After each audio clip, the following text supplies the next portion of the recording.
Hola amigo, imagínate tener un personaje tan icónico de los cómics y luego lo pasan por la licuadora de las malas decisiones creativas y le agregas un CGI digno de la consola de PlayStation, pero no me refiero a la de PlayStation 5, sino a la de PlayStation 2.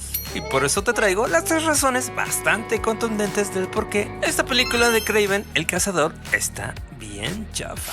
Razón número 1, personajes muy pero muy mal adaptados. Y esto desde el personaje principal, es decir, Kraven el Cazador, pero en este caso el de los cómics, que es un cazador orgulloso de matar animales, además con un código de honor bastante marcado y obsesionado con demostrar que es bastante superior a Spider-Man, además de ser bastante machista y también mujeriego. Es decir, amigo, todo lo contrario al Kraven de la película, un activista ecológico con problemas de papá, súper bien portado con las mujeres y además medio metrosexual.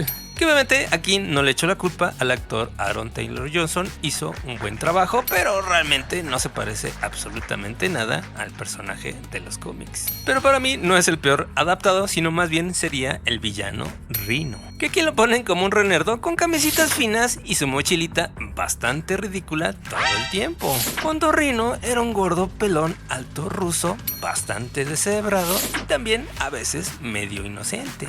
Y otra vez nada que ver con el personaje de los cómics. Y lo mismo pasó con el personaje de Calisto y obviamente también con el personaje del Camaleón. Pero amigos, si crees que los personajes son lo peor de esta película, espérate a escuchar la razón número 2, el malísimo pero muy malo CGI. Ahora sí que hablemos del elefante en la sala y quizás nunca mejor dicho, porque ese león de CGI realmente parecía un león sacado de un videojuego de PlayStation del 2000. Y lo mismo pasó con el leopardo blanco, los búfalos y los demás animales que vimos en esta película. Si tenían tan poco presupuesto para el CGI, hubieran metido animales reales. Porque en este caso los movimientos robóticos, las texturas que realmente brillan por su ausencia y para colmo esas escenas tan mal iluminadas y yo diría sobre todo esos rostros de los animales tan mal hechos.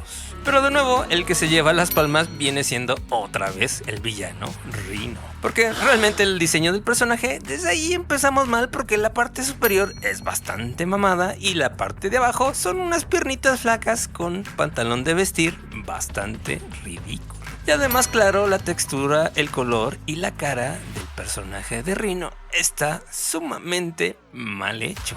Que no entiendo, francamente, porque han pasado 2 películas haciendo a Rhino y en ninguna de las 2 han hecho justicia al personaje con el CGI. Ahora sí que ni en la versión rinoceronte ni tampoco en la versión humana. Pero si pensabas que el CGI de esta película es malo, espera escuchar la razón número 3, el guión. Porque pareciera que fue escrito de una sesión de lluvia de ideas donde nadie llevaba paraguas. Dado que la historia es tan genérica, predecible, que podrías adivinar el final inclusive 10 o 15 minutos antes de que termine. Y esto se combina con una razón extra que vendría siendo en este caso una muy mala edición, porque realmente tiene demasiado relleno y hay muchas escenas un tanto repetitivas y yo diría también un poquito aburridas, que realmente con una buena edición hubiera quedado una película mucho más corta, entretenida y de esa forma también tendría mucho mejor ritmo y sería una película un poquito mejor de lo que fue. ¿O qué piensas tú? Y te leo en los comentarios y te recomiendo también este video de las 3 razones por las cuales La historia sin fin de 1984 es una joya única, no como lo fue esta película. Nos vemos en el siguiente video. Bye.